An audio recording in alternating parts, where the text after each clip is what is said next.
En el nombre del Padre, del Hijo y del Espíritu Santo. Amén. Ven Espíritu Santo y llena los corazones de tus fieles y enciende en ellos el fuego de tu amor. Envía, Señor, tu Espíritu y todo será creado y renovarás la faz de la tierra. Oremos. Deus qui corda fidelium sancti Spiritus resurrectione doquisti, da nobis in odem Spiritu rectam sapere, et Deus semper consolatione gaudere. Per Christum Dominum nostrum. Amén. Gloria al Padre, y al Hijo, y al Espíritu Santo, como era en el principio, ahora y siempre, por los siglos de los siglos. Amén. Santa María, Madre de Dios, ruega por nosotros. En nombre del Padre, y del Hijo, y del Espíritu Santo. Amén. Pues bueno, vamos a comenzar esta nueva jornada y en esta ocasión vamos a meditar a lo largo de este día acerca de las virtudes teologales, que suponen un modo de participación íntima y profunda con Dios, un modo de participar a su misma vida divina, la cual nos ha sido inaugurada a través de la pasión, muerte y la resurrección de Jesucristo. Es una antesala, una participación en la eternidad. Entonces, como punto de partida, vamos a meditar en este primer punto acerca de la fe. ¿Qué es la fe? La fe, por definición, según nos enseña la Iglesia, es una virtud teologal que el Señor nos ha dado el día del bautismo, por la cual nosotros creemos en Dios, en todo lo que nos ha dicho y revelado, y que nuestra Santa Madre Iglesia nos propone como tal, en virtud de la autoridad de Dios que revela. Vamos por partes.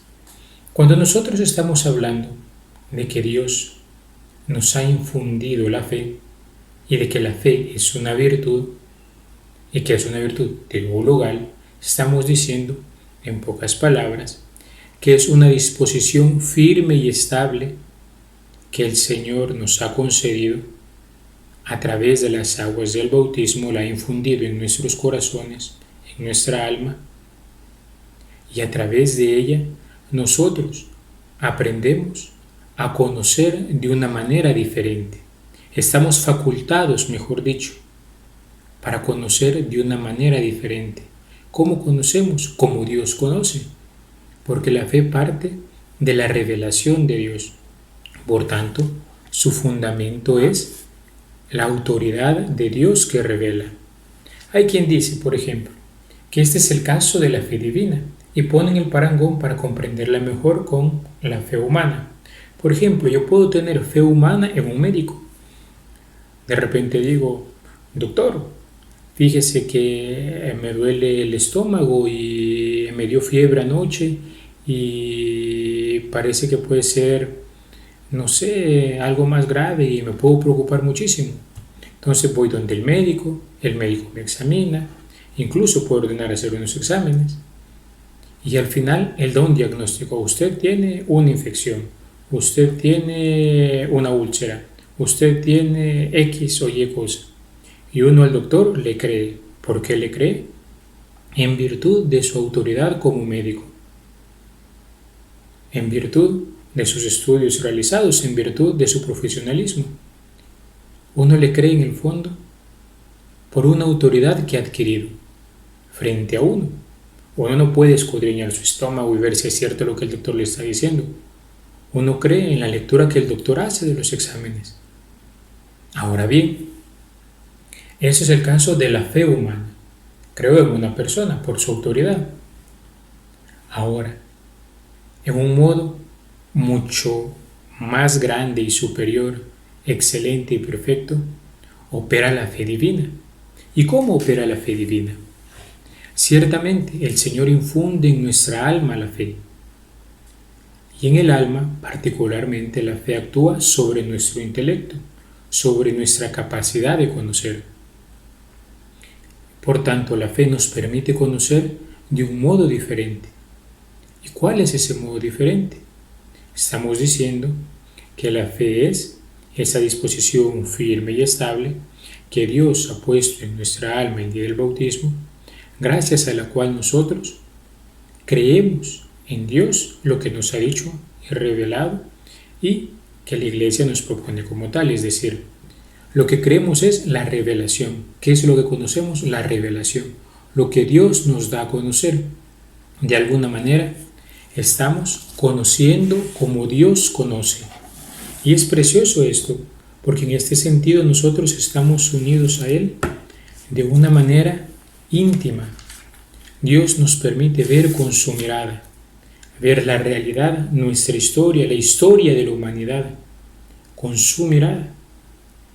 Dice algún autor de vida espiritual, el padre Rollo Marín, al revelarnos su vida íntima y los grandes misterios de la gracia y la gloria, Dios nos hace ver las cosas, por decirlo así, desde su punto de vista divino, tal como las ve Él.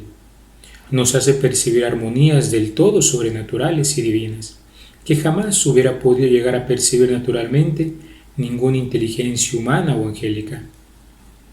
Por ello, el asentimiento que nosotros damos cuando hacemos un acto de fe es algo que nos une profundamente al Señor. Veo con su mirada. Y es importante aprender a tener esto presente. En la vida eterna que he comenzado a gozar el día del bautismo, Dios me ha concedido esta gracia de ver como Él ve la realidad. Ahora bien, ¿cómo opera en nuestro intelecto la fe?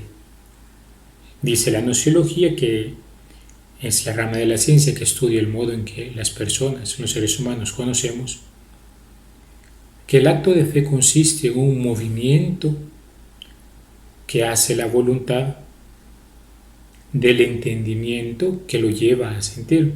Es decir, la voluntad mueve al intelecto para que el intelecto asienta a una verdad como tal, para que crea en esa verdad. Pero ¿por qué la voluntad mueve al intelecto? Por la acción de la gracia de Dios, que se nos ha manifestado, que se nos ha revelado y se nos ha comunicado. Ahora bien, cuando nosotros vemos esta definición, vamos profundizando. ¿Qué es lo que San Pablo quería decir cuando decía que la fe es el fundamento de lo que se espera y la prueba de lo que no se ve? Porque aquello que la fe me revela, si no fuera porque la fe me lo ha dado a conocer, no podría haberlo conocido. O incluso hay realidades que es cierto, las podríamos haber conocido, pero de alguna manera el Señor nos las ha facilitado para que nosotros lleguemos a ella con mayor precisión y prontitud. Un ejemplo de esto se nos enseña son los 10 mandamientos. Saber que aquello que es contrario a ellos es malo, el hombre lo podría haber conocido naturalmente, pero el Señor lo revela y de esa manera el hombre adquiere firmeza de que aquello es cierto. ¿Por qué? Porque Dios lo ha dicho. Por tanto, también surge aquí otra perspectiva. Cuando nosotros negamos una verdad revelada, las negamos todas, porque en el fondo negamos su fundamento, dudamos de la autoridad de Dios. Hemos negado la autoridad de Dios. Ahora bien, decía un padre espiritual, 1000 dificultades al momento de creer no hacen una duda. ¿En qué sentido decimos esto? Que a mí se me pueden presentar diferentes ocasiones en las que yo todavía no he llegado a comprender una cosa, pero no significa que por ello estoy dudando de eso que estoy buscando todavía, llegar a creer o a sentir a esa verdad. La Sagrada Escritura también nos muestra diferentes aspectos acerca de la fe. Podríamos decir en pocas palabras, en 4 puntos, ¿qué es lo que nos dice la Biblia acerca de la fe? En primer lugar, que la fe tiene una dimensión histórica. La Sagrada Escritura nos presenta cómo Dios ha hablado con los hombres entrando en la historia, manifestándoseles. Podemos ver desde el Antiguo Testamento al Nuevo Testamento. Podemos ver el ejemplo de Abraham, el padre de la fe. Podemos ver el ejemplo de los reyes como David, que escuchó la voz del Señor, que le decía a través de un profeta que entrara en la conversión, que había pecado, y David le creyó al profeta. Podemos ver también a todos estos hombres que anunciaron la venida del Salvador, aquellos 4 profetas mayores, Isaías, Ezequiel, Jeremías, Daniel, o los 12 menores. Todos ellos fueron instrumentos por los cuales el Señor se manifestó. Y ellos creían y hablaban lo que el Señor les decía según las categorías de su tiempo y según lo que ellos habían vivido. Pero lo más excelente, queridos hermanos, es que llegada la plenitud de los tiempos, Dios ya no nos habló a través de los profetas o a través de fenómenos que se pudieran haber vivido en la vida cotidiana, sino que nos habló a través de su Hijo único. Dios se ha hecho hombre y se nos ha manifestado, se nos ha revelado. Él se ha dado a conocer a sí mismo, se nos ha comunicado con sus palabras y obras. La misma palabra de Dios se hizo carne y habitó entre nosotros, dice el evangelista San Juan. Jesús es la revelación de Dios. Creer en Jesús es el acto de fe más puro, más sublime que hacemos en la fe de la Iglesia, en la fe de aquellos primeros cristianos en los cuales nosotros estamos asentados. Ya hablaremos de eso un poco más adelante. Otra dimensión de la fe es que la fe es gratuita. Dios se nos ha querido comunicar, Dios nos la ha querido dar. No es esfuerzo de un hombre conocer como Dios conoce, es Dios quien ha tenido la iniciativa de darse a conocer, de revelársenos, de hacernos capaces de Él. La fe es eclesial, y aquí retomamos este punto anterior. Nadie se da a sí mismo la fe. La Iglesia es la que nos transmite. El acto de fe puede ser ciertamente con una dimensión subjetiva, es decir, yo abrazo la fe, pero es la fe de la Iglesia la que se me ha comunicado. Por tanto, decir que he tenido un encuentro personal con Jesucristo y que he creído en Él, ciertamente implica también que he creído en la fe de la Iglesia que me ha transmitido este Señor. Cuando yo me desgajo de la fe de la Iglesia, puedo caer en 1001 peligros y alejarme de lo que el Señor realmente ha dicho, porque el Señor a su Iglesia le ha garantizado la asistencia del Espíritu Santo que la mantiene a pesar de las dificultades que pueden haber en el camino. Por lo tanto, la fe no es individual, la fe es eclesial. La fe también, como cuarto punto podemos ver, es operante. San Pablo dice, la fe obra por la caridad. Nuestra fe se traduce en actitudes y comportamientos concretos. No es simplemente un conjunto de doctrinas abstractas, no. Mi asentimiento a esa verdad que me ha sido revelada me lleva a cambiar mi modo de vivir y obrar de una manera diferente, según las categorías de esa verdad que se me manifestó. Por tanto, si el Señor se nos ha manifestado de manera plena en Jesucristo y esa fe nos la ha transmitido la Iglesia, nosotros podemos decir que el evento de Cristo, Él, la persona de Cristo, es el contenido necesario e imprescindible de la fe. No podemos nosotros desentender nuestra fe de Jesucristo, vivo y presente entre nosotros, Cristo vivo, Cristo resucitado.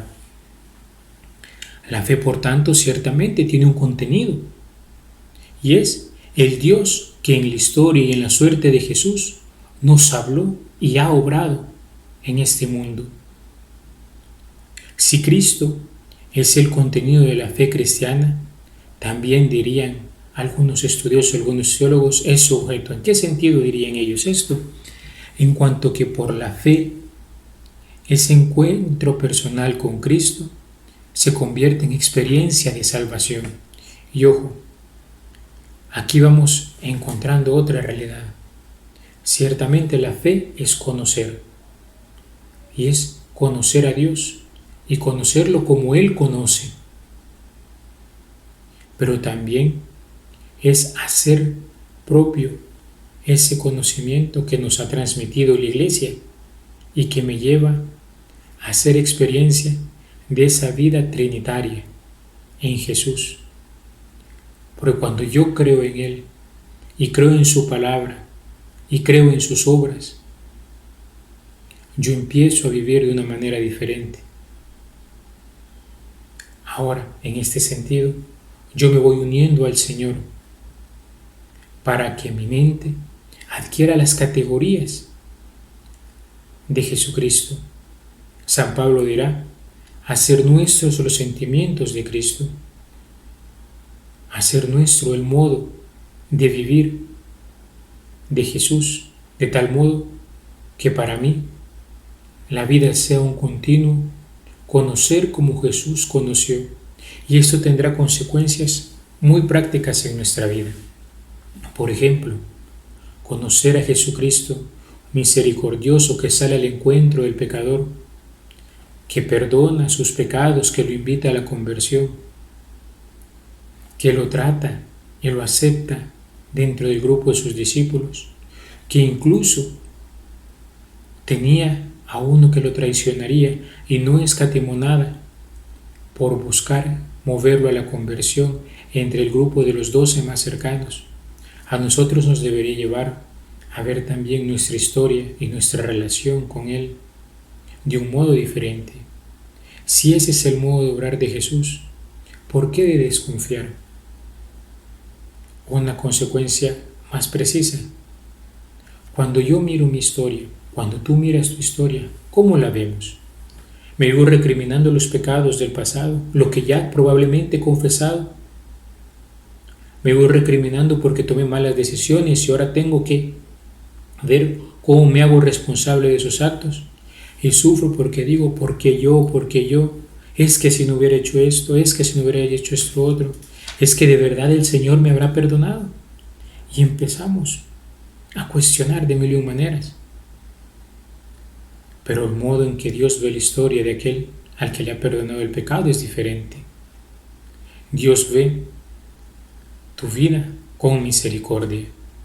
Por lo tanto, dicen los maestros de vida espiritual, si uno vuelve a ver su pasado, va a ser para verlo con misericordia, no para reprocharse por las acciones malas que uno puede haber tomado. Si ya me dolí de mis pecados, ya me arrepentí y entré en la conversión, no tengo por qué desesperar, porque hay dos tipos de dolor acerca de un pecado cometido. El dolor de aquel que desespera y que vive con un complejo de culpabilidad malsana, o la de aquel que ha llorado su pecado, se ha dolido de él y ha entrado en la conversión para no repetir aquello, haciendo un propósito firme de enmienda. Preciosa esta realidad. Veo como Dios ve. Ahora bien, esto es como un preámbulo de lo que la fe obra en nosotros. Pero ciertamente hay modos en que yo me puedo apartar de la fe y son los pecados contra la fe. Ya el catecismo nos habla de la incredulidad, negarme voluntariamente a creer, la duda que puede ser voluntaria e involuntaria. Los maestros de vida espiritual de hecho nos dicen, cuando la tentación de la duda está arreciando, uno no debe combatirla. Las tentaciones contra la fe no se combaten directamente, se huyen, o lo que es lo mismo, se combaten indirectamente. ¿Cómo? Pensando en otra cosa. Porque no es posible que yo con mi razón humana limitada quiera comprender el modo de conocer de Dios. No lo voy a poder abarcar. Por tanto, lo primero que tengo que hacer es cambiar el objeto del pensamiento. De hecho, los maestros de vida espiritual dicen que los pecados contra la lujuria y contra la fe nunca se combaten directamente, porque atrapan tanto el intelecto y no lo sueltan, y más lo turban y lo confunden. Por tanto, lo que hay que hacer en el momento que se está comenzando a presentar aquella situación es cambiar el objeto de la imaginación, es decir, pensar en otra cosa. Había un padre que decía, piensa en algo que te ocupe, decía él. Piensa, por ejemplo, qué sé yo, repasa las capitales del mundo. Una cosa que tengas que memorizar, las tablas de multiplicar, por ejemplo. Si empiezas por la del 2 y llegas a la del 9, se te habrá olvidado lo que estabas pensando antes. Y ciertamente eso no significa que no voy a tratar de sanar o de rectificar, de purificar aquella situación.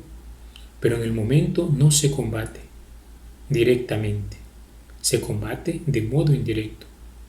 Pero para salir al paso de estas situaciones, tendré que trabajar en formarme en la fe. Ya vamos a ver en un momento cómo se hace eso. Ahora bien, esto no significa que mi razón sea contraria a la fe, porque alguien puede decir, pero ¿por qué tengo que cambiar el objeto del pensamiento? ¿Por qué tengo que hacer esta operación? ¿Por qué no dejo que mi intelecto profundice en aquellas verdades hasta llegarlas a conocer?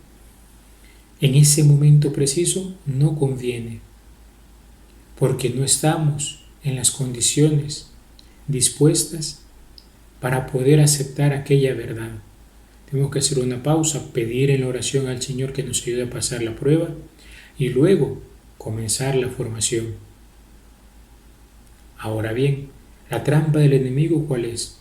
No es tanto llevarte a la incredulidad, a la blasfemia, al ateísmo o quizás a la apostasía de la fe. No es quizás eso lo que el enemigo persigue de ordinario, o al menos al principio. Lo primero que el enemigo quiere provocar en nuestras almas es la turbación. Y ya lo decía San Ignacio de Loyola, en momento de turbación no has de tomar decisión.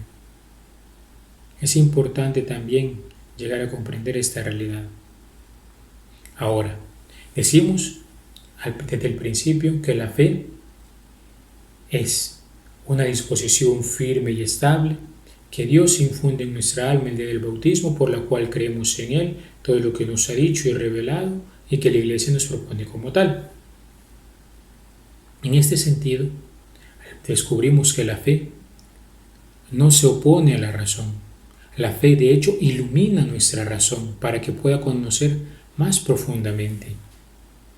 Ahí me gusta poner el siguiente ejemplo. En una habitación cualquiera que está a oscuras, yo puedo encender una velita y la vela me iluminará todo lo que esté alrededor de ella. Podrá ser limitado en su campo, pero una luz, por pequeña que sea, siempre disipa tinieblas. Ahora bien, si yo enciendo las luces de esa habitación, todo queda iluminado. No es que la vela deje de iluminar, pero incluso las realidades que están más cerca de ella quedarán mejor manifestadas gracias a esa luz más grande. Algo así funciona la fe. La fe no anula nuestra razón, sino que le permite ver más allá. Le permite extender su panorama. Y en ocasiones, la fe nos permitirá ver incluso en situaciones que nos parecen muy oscuras, porque se volverá como la luz de las estrellas. Porque es curioso, ¿alguna vez te has puesto a considerar de día, cuando el sol ilumina, ves muchas de las realidades que tienes a tu alrededor? Gracias a la luz del sol, el ojo puede ver, el ojo puede conocer esa realidad. Pero en la noche, cuando aquella luz ha bajado, puedes contemplar las estrellas en el cielo. Y curiosamente, esas estrellas están más lejos que nuestro sol. A veces, en medio de la oscuridad, la fe nos va a permitir lanzar una mirada mucho más amplia hacia aquello que aparentemente de momento no se ve y nos ayudará a caminar. Es precioso, queridos hermanos, contemplar estas realidades de la fe. Ahora bien, ¿cómo puedo crecer en la fe? ¿Cómo puedo llegar a desarrollar esta virtud? Porque si es una virtud, sabemos que aunque ha sido infundido por Dios en el alma, en cuanto don gratuito, en cuanto teologal, la palabra virtud nos indica que yo la tengo que poner en acto, que yo tengo que hacer uso de ella. En primer lugar, se nos dice que nuestro principal cuidado debe ser nutrirla y fomentarla para que ésta no se pierda ni se corrompa. Es decir, como la fe es un don de Dios, lo primero que voy a hacer es impetrar de Dios el auxilio divino, suplicarle, pedirle en la oración: Señor, ayuda a mi poca fe. Señor, sosténme. Señor, ayúdame a ver esta realidad, esta parte de mi historia, esta parte de la historia de mi comunidad, de mi pueblo, de mi familia, con tu mirada. Señor, ayuda a mi poca fe. Y así el Señor obrará. Nos dispondremos a la acción de su gracia. Luego, hemos de rechazar con energía mediante la divina gracia, dirá el Padre Royo Marín, todo cuanto puede representar un peligro a la fe. Es lo que ya hablábamos anteriormente de las dudas. Cuando se nos presente una duda de fe, no la voy a combatir directamente, sino que voy a pensar en otra cosa. Voy a ponerme a hacer otra cosa. Voy a combatir indirectamente. Nunca directamente, o sea, nunca nos vamos a enfrentar con la tentación o discutiendo con ella, buscando razones que más bien, dice el Padre Royo Marín, aumentarían la turbación del alma y la violencia de los ataques de nuestro enemigo. También, dice él, tenemos que ser precavidos con las lecturas peligrosas, lecturas mundanas o lecturas contrarias a la fe de la Iglesia. Cuando yo quiero conocer una verdad que la Iglesia me ha enseñado, ¿a quién acudo? ¿A un sitio de internet que siempre pone en tela de juicio lo que la Iglesia enseña? ¿A un sitio anticlerical muchas veces? ¿O acudo y le pregunto a mi madre de la Iglesia? Busco al sacerdote, busco meditar en lo que el catecismo de la Iglesia me dice. ¿A quién le pregunto? Sin embargo, más allá de esto, yo nunca me debería de someter a una lectura, a un programa de televisión, a un video, a una producción cinematográfica que me va a hacer entrar en peligros mi fe. Debo custodiarla y cuidarla, sobre todo cuando he comenzado a un caminar, cuando he comenzado un proceso de conversión. Tercer punto, hemos de cuidarnos de la soberbia intelectual, de querer comprenderlo todo con nuestra cabeza, porque aún lo que humanamente podemos comprender nunca lo vamos a abarcar todo. Las ciencias son tan amplias.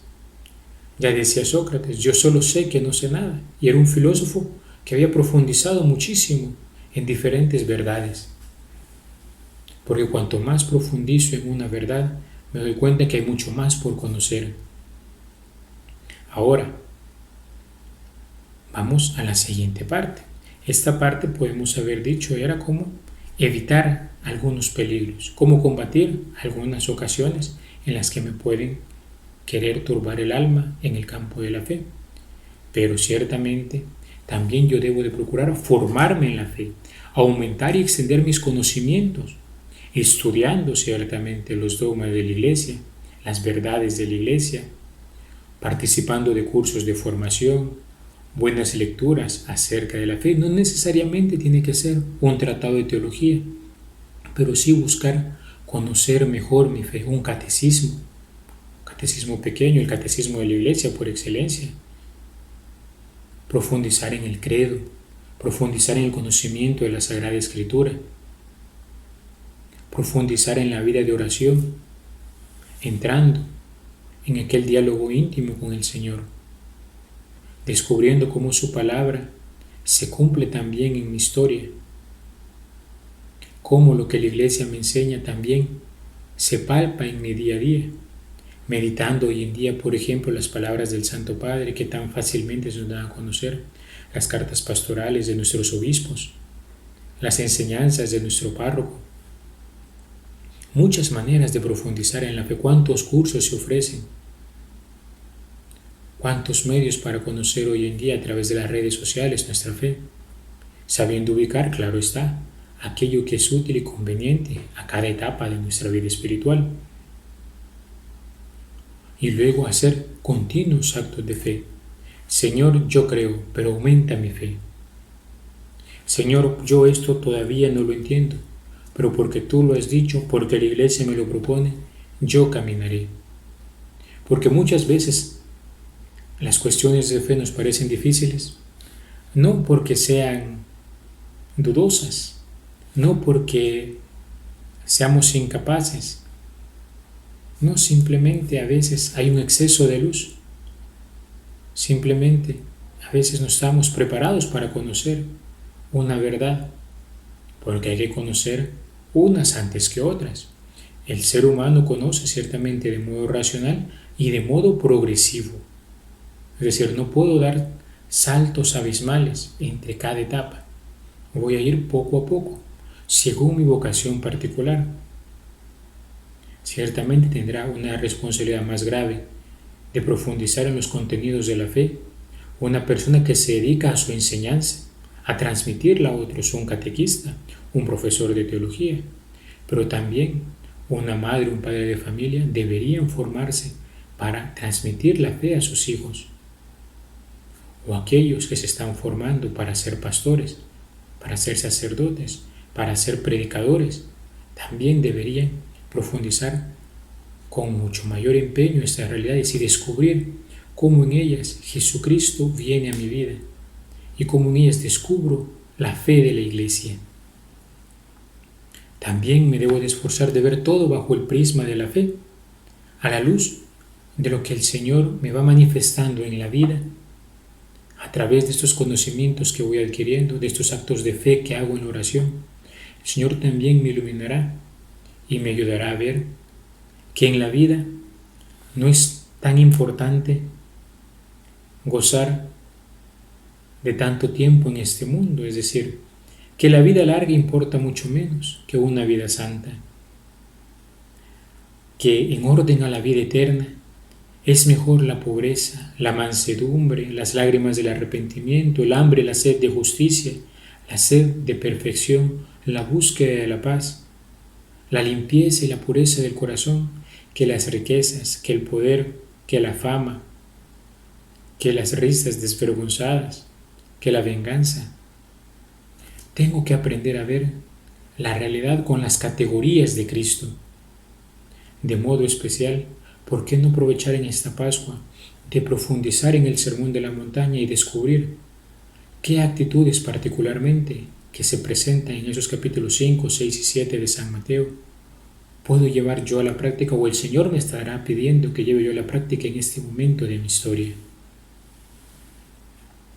Aprender a descubrir el sufrimiento como un valor redentor, no tenerle pánico a la enfermedad. La enfermedad realmente mata cuando nosotros no aprovechamos ese momento para ofrecer los sufrimientos uniéndolos a la cruz de Cristo, porque entonces son infructuosos. Pero cuando yo los uno a la cruz de nuestro Señor, aquello adquiere un valor inmenso. Decía Santa Teresita del Niño Jesús: nunca estamos tan unidos a Jesús como cuando estamos en la cruz. Incluso deberé de aprender a ver esta vida como un peregrinaje. Si muero, no es el final del camino. La muerte simplemente es la separación del cuerpo y el alma. No es más que eso. Es simplemente eso. Santa Teresita, por ejemplo, citándola nuevamente, miraba una vez a sus hermanas afanadas en su casa, preocupadísimas. Está enferma nuestra madre, ¿qué vamos a hacer? Estamos preocupadas. Y las miraba abatidas.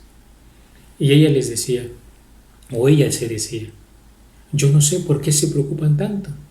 La muerte es simplemente la separación del alma del cuerpo, nada más. Santa Teresa de Jesús decía, por otra parte, nuestro paso por este mundo no es sino una mala noche en una mala posada. Y alguno dirá: pero Padre, si yo he descubierto en este mundo tantas cosas muy hermosas. Claro, pero si así es este mundo, imagínate cómo será el cielo, cómo será la bienaventuranza eterna. Desde esta perspectiva, la fe nos llevará también a contemplar como riqueza verdadera los bienes del cielo. En una lectura que se lee en el domingo de Pascua, tomada del apóstol San Pablo, el apóstol exhorta a que aspiremos a esos bienes, que eso es lo que de verdad cuenta, y así a la luz de la fe veré cómo lo terreno solo importa en cuanto me conduce al cielo, en cuanto me sirve para acumular tesoros en el cielo, y ahí descubriré el verdadero valor de esas cosas. Y así nosotros iremos poco a poco, queridos hermanos, adquiriendo ese espíritu de fe. El justo vive por la fe, dice el apóstol San Pablo. Y así, en medio de las dificultades del día a día, la fe será nuestra consolación en los momentos de dolor, nuestra fortaleza en los momentos de persecución. Será aquello que nos hará mantenernos cuando suple el viento, caiga la lluvia. El Señor lo ha dicho. Quien cree estas mis palabras y las pone por obras, será como aquel que construyó su casa sobre la roca. Vino la lluvia, sopló el viento, pero la casa permaneció. Esa es nuestra fe, queridos hermanos. Meditemos ahora en este día cómo la fe que he recibido de la Iglesia se traduce en actitudes y comportamientos concretos en mi vida. Soy capaz de ver mi historia, la historia de mi familia, de mi comunidad, de mi país, también a la luz de la historia de la salvación, como Dios que ha venido a esa historia y me continúa a hablar, como Dios que nos ha hablado plenamente en Jesucristo. Meditemos, queridos hermanos. ¿Estoy viendo yo mi vida con la mirada de Dios? Te damos gracias, Señor, por todos tus beneficios. A ti que vives y reinas por los siglos de los siglos. Amén. Sagrado Corazón de Jesús, en vos confío. En el nombre del Padre, y del Hijo, y del Espíritu Santo. Amén.